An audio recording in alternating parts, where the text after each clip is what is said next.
السلام علیکم ورحمۃ اللہ وبرکاتہ نحمدہ ونصلی علی رسولہ الکریم اما بعد اعوذ باللہ من الشیطان الرجیم بسم اللہ الرحمن الرحیم۔ محترم سامعین و حضرات، اللہ رب العالمین کا بے انتہا شکر ہے کہ اس نے ہمیں مسلمان بنایا اور دین برحق دین اسلام کو قبول کرنے کی دعوت دی۔ یہ اللہ تعالیٰ کی بہت بڑی نعمت ہے، کیونکہ دین اسلام ہی اللہ رب العالمین کا دین برحق ہے۔ اس کے علاوہ جتنے بھی دین ہیں وہ سب کے سب باطل ہیں، اور جو لوگ دین اسلام کے علاوہ کسی اور دین کے پیروکار ہیں یقیناً وہ دنیا میں بھی خسارے میں ہیں اور آخرت میں بھی وہ یقیناً خسارہ ہی پائیں گے، اور انہیں اللہ رب العالمین کی ناراضگی اور اس کے عذاب کے سوا کچھ بھی نہیں ملے گا۔ یاد رکھیں کہ یہ اللہ تعالیٰ کے نزدیک سچا اور برحق دین وہ صرف اسلام ہی ہے۔ رب العالمین قرآن مجید میں فرماتے ہیں، فرمایا ان الدین عند اللہ الاسلام، کہ بے شک دین برحق اللہ تعالیٰ کے نزدیک وہ اسلام ہی ہے، اور اسلام اللہ رب العالمین کا پسندیدہ دین ہے۔ جس طرح کہ رب العالمین نے قرآن مجید میں فرمایا الیوم اکملت لکم دینکم واتممت علیکم نعمتی ورضیت لکم الاسلام دینا، کہ آج میں نے تمہارے لیے تمہارا دین مکمل کر دیا اور اپنی نعمت تم پر پوری کر دی، اور اسلام کو بحیثیت دین تمہارے لیے پسند کر لیا۔ اس لیے جو شخص اسلام کے علاوہ کسی اور دین کا پیروکار ہو، اس کا دین اللہ تعالیٰ کے ہاں قابل قبول نہیں ہے۔ رب العالمین قرآن مجید میں فرماتے ہیں وَمَن يَبْتَغِ غَيْرَ الْإِسْلَامِ دِينًا فَلَن يُقْبَلَ مِنْهُ وَهُوَ فِي الْآخِرَةِ مِنَ الْخَاسِرِينَ، کہ جو شخص اسلام کے سوا کسی اور دین کا طلبگار ہو تو اس سے ہرگز قبول نہیں کیا جائے گا، اور وہ آخرت میں یقیناً نقصان اٹھانے والوں میں سے ہی ہوگا۔ اور یاد رکھیں کہ اسلام جو ہے یہ تمام انبیاء اکرام علیہم السلام کا دین ہے۔ حضرت آدم علیہ السلام سے لے کر جناب محمد الرسول اللہ صلی اللہ علیہ وسلم تک تمام انبیاء اکرام ایک ہی دین کے ساتھ مبعوث کیے گئے، اور وہ ہے دین اسلام۔ جس طرح رب العالمین جو قرآن مجید میں فرماتے ہیں، سورہ شورى میں فرمایا شرع لکم من الدین ما وصى به نوحا والذی اوحینا الیک وما وصینا به ابراہیم وموسیٰ وعیسیٰ ان اقیموا الدین ولا تتفرقوا فیہ، کہ اس نے تمہارے لیے وہی دین مقرر کیا ہے جس کا حکم اس نے نوح علیہ السلام کو دیا تھا، اور جو ہم نے آپ کو بذریعہ وحی دیا ہے، اور جس کا حکم ہم نے ابراہیم علیہ السلام، موسیٰ علیہ السلام اور عیسیٰ علیہ السلام کو دیا تھا، اور سب سے کہا تھا کہ ان اقیم الدین ولا تتفرقوا فی، کہ تم دین کو قائم رکھنا اور اس میں تفرقہ نہ ڈالنا۔ تو اس آیت کریمہ میں اولو العزم پیغمبروں کا ذکر کیا گیا ہے، اور سب سے افضل پیغمبر جناب محمد الرسول اللہ صلی اللہ علیہ وسلم کو آگاہ کیا گیا کہ جو دین آپ پر بذریعہ وحی اتارا گیا ہے اسی دین کا حکم ان پیغمبروں کو بھی دیا گیا ہے، اور سب کو یہی کہا گیا کہ دین اسلام کو قائم رکھنا اور اس میں گروہ بندی اور فرقہ بازی سے بچنا۔ اسی طرح رب العالمین ملت ابراہیمی کے بارے میں فرماتے ہیں کہ وَمَن يَرْغَبُ عَن مِّلَّةِ إِبْرَاهِيمَ إِلَّا مَن سَفِهَ نَفْسَهُ وَلَقَدِ اصْطَفَيْنَاهُ فِي الدُّنْيَا وَإِنَّهُ فِي الْآخِرَةِ لَمِنَ الصَّالِحِينَ إِذْ قَالَ لَهُ رَبُّهُ أَسْلِمْ قَالَ أَسْلَمْتُ لِرَبِّ الْعَالَمِينَ، کہ ابراہیم علیہ السلام کے دین سے تو وہی نفرت کر سکتا ہے، بے رغبتی وہی کر سکتا ہے جس نے خود اپنے آپ کو احمق بنا لیا ہو۔ بے شک ہم نے ابراہیم علیہ السلام کو دنیا میں چن لیا، اور آخرت میں بھی وہ صالح لوگوں میں سے ہوں گے۔ اور جب انہیں ان کے رب نے فرمایا کہ اسلم، فرما بردار ہو جاؤ، تو انہوں نے فوراً کہا اسلمت لرب العالمین، کہ میں جہانوں کے رب کا فرما بردار بن گیا ہوں۔ تو اس آیت سے بھی ثابت ہوتا ہے کہ ابراہیم علیہ السلام اور ان کے بعد آنے والے انبیاء کرام علیہ السلام جو کہ ان کی اولاد ہی سے تھے، سب کا دین اسلام تھا، اور اسی پر قائم رہنے کی وصیت ابراہیم علیہ السلام اور یعقوب علیہ السلام نے اپنی اولاد کو بھی کی تھی۔ اسی طرح نوح علیہ السلام کے بارے میں آتا ہے کہ وَأُمِرْتُ أَنْ أَكُونَ مِنَ الْمُسْلِمِينَ، کہ مجھے حکم دیا گیا ہے کہ میں مسلمانوں میں سے ہو جاؤں۔ موسیٰ علیہ السلام کے بارے میں آتا ہے، رب العالمین فرماتے ہیں کہ وَقَالَ مُوسَىٰ موسیٰ یا قوم ان کنتم آمنتم باللہ فعلیہ توکلوا ان کنتم مسلمین، کہ موسیٰ علیہ السلام نے بھی کہا ہے میری قوم اگر تم واقعتاً اللہ پر ایمان لے آئے ہو تو پھر اسی پر توکل کرو اگر تم مسلمان ہو۔ تو لہذا ان تمام آیات سے یہ ثابت ہوتا ہے کہ انبیاء اکرام علیہم السلام کا دین ایک ہی تھا اور وہ ہے دین اسلام۔ تاہم یہ یہاں ایک بات کی وضاحت ضروری ہے کہ دین سے مراد وہ اصول و مبادی ہیں جو کبھی تبدیل نہیں ہوتے، مثلا توحید باری تعالیٰ پر ایمان لانا، شرک کی حرمت، قیامت کا دن اور اس میں لوگوں کا حساب و کتاب، اسی طرح قتل ناحق، چوری اور بے حیائی وغیرہ کی حرمت، اسی طرح بنیادی احکام تمام انبیاء اکرام علیہم السلام پر نازل کیے گئے اور ان میں کبھی تبدیلی نہیں کی گئی۔ ہاں دین کی جزیات میں حالات کے مطابق تبدیلی ہوتی رہی، مثلا آدم علیہ السلام کی اولاد میں بہن بھائی کا نکاح جائز تھا جو بعد میں آنے والے انبیاء اکرام کے دور میں حرام قرار دیا گیا، اسی طرح اس دور میں سجدہ تعظیمی جائز تھا جو بعد میں حرام کر دیا گیا۔ سابقہ انبیاء کی شریعتوں میں اموال غنیمت سے فائدہ اٹھانا جائز نہیں تھا، جبکہ نبی صلی اللہ علیہ وسلم کی شریعت میں انہیں حلال قرار دیا گیا۔ لہذا خلاصہ یہ ہے کہ اصول و مبادی اور بنیادی احکام کے لحاظ سے تمام انبیاء اکرام علیہم السلام کا دین ایک ہی تھا، جبکہ ان میں سے بعض کی شریعتیں ایک دوسرے سے مختلف تھی۔ اسی طریقے سے خاتم الانبیاء جناب محمد الرسول اللہ صلی اللہ علیہ وسلم کی شریعت پر ایمان لانا فرض ہے کہ خاتم الانبیاء جناب محمد الرسول اللہ صلی اللہ علیہ وسلم کی بعثت کے بعد آپ کی شریعت پر ایمان لانا قیامت تک آنے والے تمام لوگوں پر فرض ہے، کیونکہ آپ صلی اللہ علیہ وسلم کی رسالت قیامت تک آنے والے تمام عرب و عجم کے لیے ہے، جیسے کہ رب العالمین قرآن مجید میں ارشاد فرماتے ہیں، سورہ اعراف میں فرمایا کہ قل یا ایھا الناس انی رسول اللہ الیکم جمیعا، کہ کہہ دیجئے اے لوگو میں تم سب کی طرف اللہ کا رسول ہوں۔ اسی طرح فرمایا وما ارسلناک الا کافۃ للناس بشیرا ونذیرا ولکن اکثر الناس لا یعلمون، کہ ہم نے آپ کو تمام لوگوں کے لیے خوشخبریاں سنانے والا اور ڈرانے والا بنا کر بھیجا ہے، مگر لوگوں کی اکثریت بے علم ہے۔ اور خود آپ علیہ الصلاۃ والسلام کا ارشاد گرامی ہے، صحیح بخاری کی روایت ہے، آپ فرماتے ہیں کہ وکان النبی یبعث الی قومہ خاصہ وبعثت الی الناس عامہ، کہ ہر نبی کو اس کی قوم کی طرف ہی بھیجا جاتا تھا لیکن مجھے تمام لوگوں کی طرف مبعوث کیا گیا ہے۔ اسی لیے اللہ رب العالمین نے تمام لوگوں کو، خواہ وہ یہودی ہوں یا نصرانی ہوں، مجوسی ہوں یا بت پرست ہوں، سب کے سب کو حکم دیا ہے کہ وہ رسول اللہ صلی اللہ علیہ وسلم پر ایمان لے آئیں۔ انہیں خبردار کیا ہے کہ اگر وہ ایسا کریں گے تو یہی ان کے لیے بہتر ہے، ورنہ انہیں اللہ تعالیٰ کے عذاب کا سامنا کرنا ہوگا، کیونکہ کائنات کی ہر چیز پر اسی کو مکمل اختیار اور قبضہ حاصل ہے۔ رب العالمین قرآن مجید میں فرماتے ہیں یا ایھا الناس قد جاءکم الرسول بالحق من ربکم فآمنوا خیرا لکم وان تکفروا فإن للہ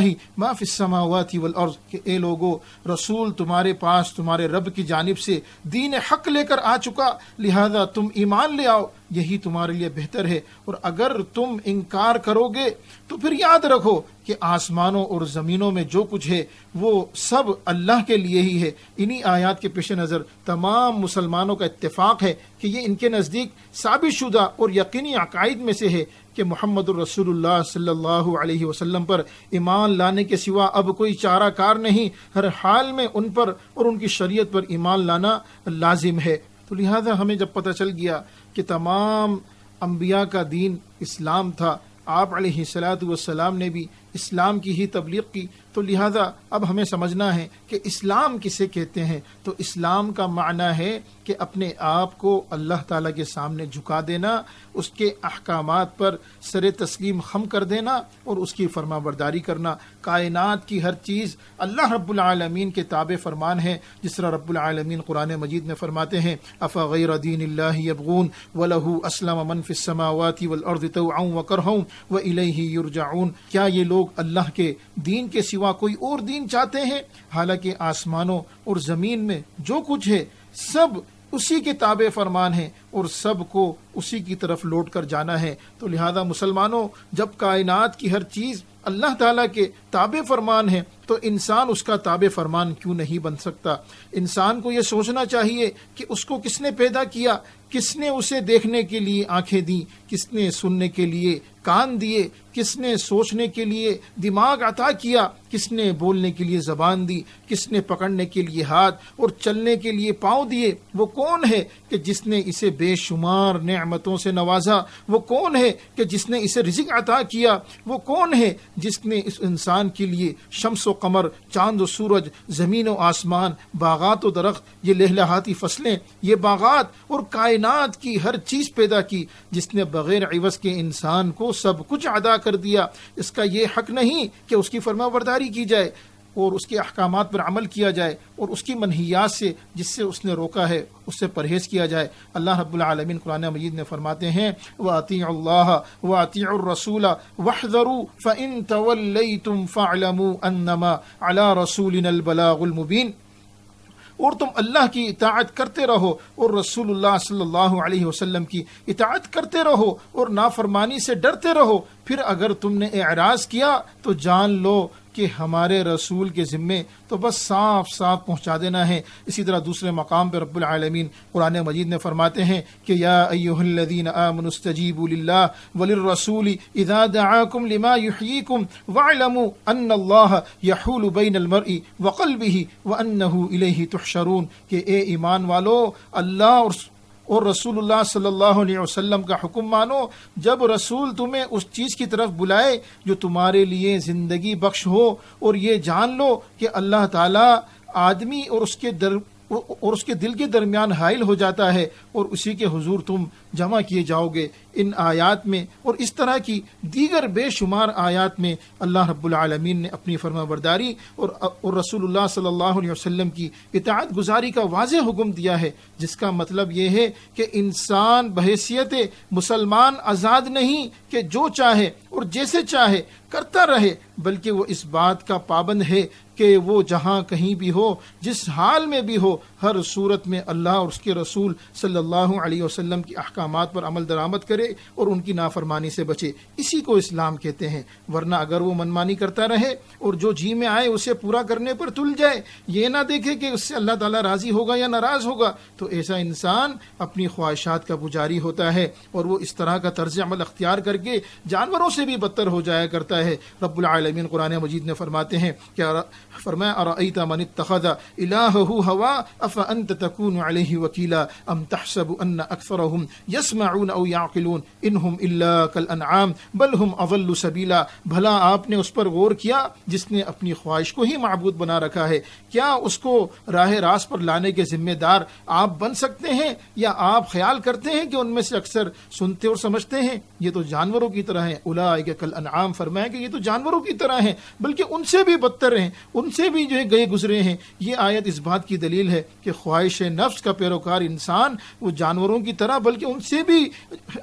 یعنی بدتر ہے۔ لہذا اگر اسے صحیح معنوں میں مسلمان بننا ہے تو نفسانی خواہشات کی پیروی کے بجائے اللہ تعالی کہ مکمل فرما برداری کرنا ہوگی اور اس کی رضامندی کے حصول کے لیے اپنی خواہشات کو قربان کرنا ہوگا۔ رب العالمین دوسرے مقام پر فرماتے ہیں افرأیت من اتخذ الہہ ہوا واضلہ اللہ علی علم وختم علی سمعہ وقلبہ وجعل علی بصرہ غشاوہ فمن یہدیہ من بعد اللہ افلا تذکرون۔ بھلا آپ نے اس کے حال پر بھی غور کیا جس نے اپنی خواہش نفس کو معبود بنایا ہے اور اللہ نے علم کے باوجود اسے گمراہ کر دیا اور اس کے کان اور دل پر مہر لگا دی اور آنکھ پر پردہ ڈال دیا۔ اللہ کے بعد اسے کون ہدایت دے سکتا ہے؟ کیا تم نصیحت حاصل نہیں کرتے؟ اس آیت سے بھی یہ معلوم ہوا کہ جو شخص اپنے آپ کو کسی اسلامی ضابطے کا پابند نہیں سمجھتا، زندگی منمانی کرتے ہوئے گزارتا ہے، اپنی خواہش کو ہی رہبر و مرشد اور معبود بنا لیتا ہے، تو اس کے کانوں اور دل پر پردہ پڑ جاتا ہے اور وہ آنکھیں ہونے کے باوجود اندھوں جیسا ہو جاتا ہے۔ والعیاذ باللہ والعیاذ باللہ، اللہ رب العالمین ہم سب کو اس سے محفوظ رکھے۔ لہذا مسلمانوں کو ایسا طرز عمل نہیں اختیار کرنا چاہیے اور صدقے دل سے اللہ رب العالمین کا تابع فرمان بننا چاہیے۔ اسی کو مسلمانی کہتے ہیں۔ تو لہذا یہ دین اسلام ایک عظیم دین ہے، اس کی بعض خصوصیات بھی بڑی اہمیت کی حامل ہیں۔ اس کی خصوصیات میں سے ایک خصوصیت یہ ہے کہ دین اسلام ایک آسان دین ہے۔ رب العالمین قرآن مجید میں فرماتے ہیں کہ وَمَا جَعَلَ عَلَيْكُمْ فِي الدِّينِ مِنْ حَرَجٍ مِلَّةَ أَبِيكُمْ ابراہیم، اور اس نے دین میں تم پر کوئی تنگی نہیں رکھی، یہ تمہارے باپ ابراہیم علیہ السلام کا دین ہے۔ اور رسول اللہ صلی اللہ علیہ وسلم کا ارشاد ہے، آپ فرماتے ہیں، یہ روایت موجود ہے کہ انی لم ابعث بالیہودیہ ولا بالنصرانیہ ولکنی بعثت بالحنیفیۃ السمحہ، کہ مجھے یہودیت یا نصرانیت کے ساتھ نہیں بلکہ اس دین کے ساتھ بھیجا گیا ہے جو باطل کی آمیزش سے پاک اور نہایت ہی آسان ہے۔ اسی طرح آپ علیہ الصلوۃ والسلام نے ایک اور مقام پہ فرمایا کہ احب الادیان الی اللہ تعالی الحنیفیۃ السمحہ، کہ اللہ رب العالمین کو سب سے محبوب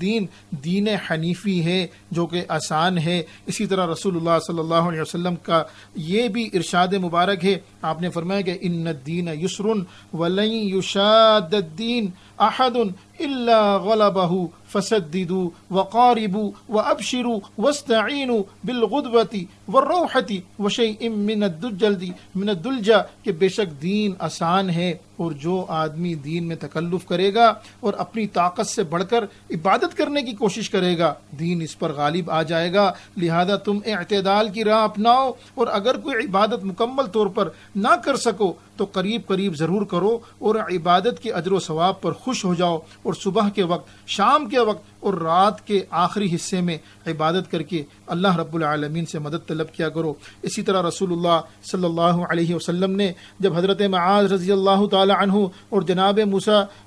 ابو موسیٰ اشعری رضی اللہ تعالی عنہ کو یمن کی طرف روانہ فرمایا تو آپ نے انہیں حکم دیا کہ یسرا ولا تعسرا وبشرا ولا تنفرا وتطاوعا ولا تختلفا، کہ لوگوں کے لیے آسانی پیدا کرنا اور انہیں سختی اور پریشانی میں نہ ڈالنا، اور ان کو خوشخبری دینا، دین سے نفرت نہ دلانا، اور دونوں مل جل کر کام کرنا اور آپس میں اختلاف نہیں کرنا۔ اسی طرح دین میں آسانی کی کئی ایک مثالیں موجود ہیں کہ اگر پانی جو ہے موجود نہیں ہے تو جو ہے تیمم جو ہے انسان کر سکتا ہے۔ اسی طریقے سے رمضان المبارک کے مہینے میں مسافر اور مریض کو اللہ رب العالمین نے اجازت دی ہے کہ وہ اپنے سفر یا مرض کے دنوں میں روزہ چھوڑ دیں اور دیگر دنوں میں ان ایام کے روزے قضا کر لیں۔ اور رب العالمین نے فرمایا یرید اللہ بکم الیسر ولا یرید بکم العسر، تو اللہ رب العالمین نے دین میں بڑی آسانیاں رکھی ہیں۔ اس کی اور بھی بہت ساری مثالیں ہیں، لیکن ہم اس کی ایک دوسری خصوصیت ذکر کرنا چاہیں گے۔ اس کی خصوصیات میں سے یہ ہے کہ اسلام ایک مکمل دین ہے۔ اسلام کی خصوصیات میں سے ایک اہم خصوصیت یہ ہے کہ یہ ایک مکمل دین ہے، اور اس میں زندگی کے تمام شعبوں میں پیش آنے والے مسائل کے متعلق واضح تعلیمات موجود ہیں، اور یہ اللہ رب العزت کا بہت بڑا احسان ہے کہ اس نے ہمارا دین ہمارے لیے مکمل کر دیا، وگرنہ اگر اسے نامکمل چھوڑ دیا جاتا تو ہر شخص جیسے چاہتا اس میں کمی بیشی کر لیتا، اور یوں یہ دین لوگوں کے ہاتھوں میں ایک کھلونا بن کر رہ جاتا۔ حجت الوداع کے موقع پہ اللہ تعالیٰ نے دین کو مکمل کرنے کا اعلان یوں فرمایا کہ الیوم اکملت لکم دینکم واتممت علیکم نعمتی ورضیت لکم الاسلام دینا، کہ آج میں نے تمہارے لیے تمہارا دین مکمل کر دیا اور اپنی نعمت تم پر پوری کر دی، اور اسلام کو بحیثیت دین تمہارے لیے پسند کر لیا۔ تو اس مکمل دین کو رسول اللہ صلی اللہ علیہ وسلم نے امت تک پہنچا دیا تھا، اور امت کی خیر خواہی میں کوئی کسر نہیں چھوڑی۔ رسول اللہ صلی اللہ علیہ وسلم کا ارشاد ہے، آپ علیہ الصلوۃ والسلام نے فرمایا کہ ما ترکت شیئا یقربکم الی اللہ ویبعدکم عن النار الا امرتکم به وما ترکت شیئا یقربکم الی النار ویبعدکم عن اللہ الا ونہیتکم عنہ، کہ میں نے تمہیں ہر اس بات کا حکم دے دیا ہے جو تمہیں اللہ کے قریب اور جہنم سے دور کر دے، اور تمہیں ہر اس بات سے روک دیا ہے جو تمہیں جہنم کے قریب اور اللہ سے دور کر دے۔ اور اسی طرح دوسرے مقام پہ رسول اللہ صلی اللہ علیہ وسلم نے فرمایا کہ ما ترکت شیئا مما امرکم اللہ به الا قد امرتکم به وما ترکت شیئا مما نہاکم عنہ الا قد نہیتکم عنہ، کہ اللہ رب العالمین نے تمہیں جن کاموں کا حکم دیا ہے میں نے بھی ان سب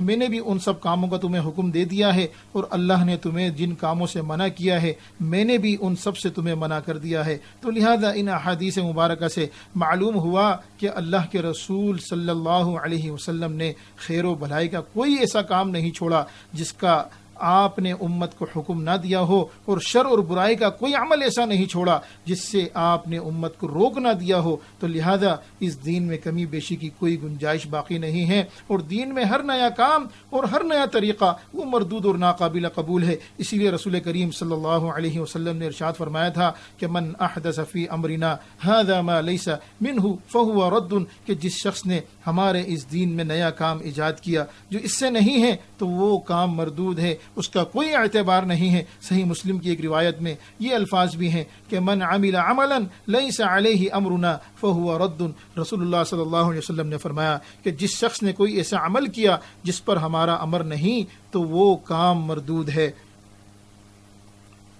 تو لہذا دین اسلام ایک مکمل دین ہے، دین اسلام ہی اللہ رب العالمین نے پسند فرمایا ہے، رسول اللہ صلی اللہ علیہ وسلم نے بھی اسی دین کی تعلیمات دی ہیں۔ اور جب انسان دین اسلام پر چلنا شروع کرتا ہے، اللہ رب العالمین نے گزشتہ اقواموں کو کہ جنہوں نے دین اسلام کو اختیار کیا، اسلام پر عمل کیا، اسلام کو قبول کیا، اللہ رب العالمین نے ان کو عزتوں سے نوازا، اللہ رب العالمین نے ان کو بلندیوں سے نوازا۔ تو لہذا آج بھی اگر ہم عزتیں چاہتے ہیں، بلندیاں چاہتے ہیں، تو ہمیں یہ کرنا ہوگا کہ اللہ رب العالمین کے تمام احکامات پر عمل کرنا ہوگا، رسول اللہ صلی اللہ علیہ وسلم کے لائے ہوئے دین کو منعن تسلیم کرنا ہوگا، اور رسول اللہ صلی اللہ علیہ وسلم کی تعلیمات پر عمل کرنا ہوگا۔ جو رسول نے ہمیں دے دیا، وما آتاکم الرسول فخذوہ، جو رسول تمہیں دے دیں اسے لے لو، وما نہاکم عنہ فانتہوا، اور رسول جس سے تمہیں روک دیں اس سے رک جاؤ۔ اگر ہم نے اس قاعدے کلیے پر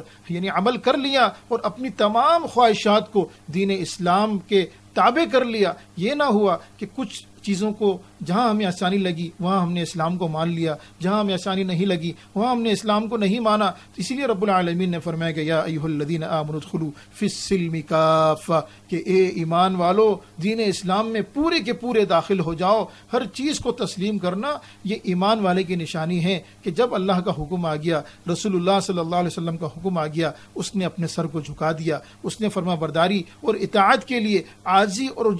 اس نے انکساری اختیار کر لی۔ تو لہذا دین اسلام ہی پسندیدہ دین ہے، دین اسلام میں ہی نجات ہے، دین اسلام ہی انسان کے کام آئے گا، اور یہی